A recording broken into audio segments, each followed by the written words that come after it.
in ASUS's defense, they are doing everything that they really can in order to make up for the jank by using Armory Crate, which overall I pretty much like.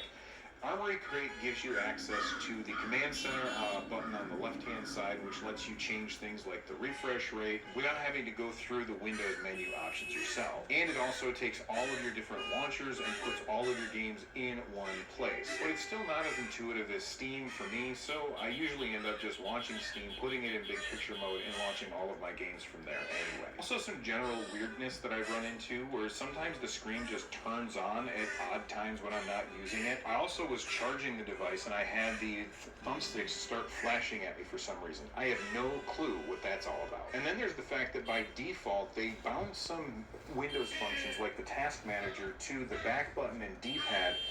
So that means that multiple times during gameplay I've gotten myself killed because I accidentally opened the task manager, and then I have to try and find the little tiny touch targets with my thumb in order to close that and get back to the game before I get killed. Now, one thing that's still up in the air about whether or not it's a good thing or a bad thing is going to be support. ASUS is traditionally not well thought of when it comes to supporting their products.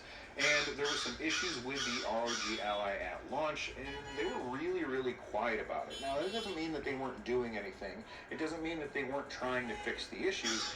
It just means that they weren't being super transparent about it. And transparency is super important, because if you're not transparent, then that's going to lead to speculation, and speculation is always going to err on the side of bad. So I think that it's in their best interest to make sure that they communicate more with their fan base or the people who have bought these devices and that might need something done with them.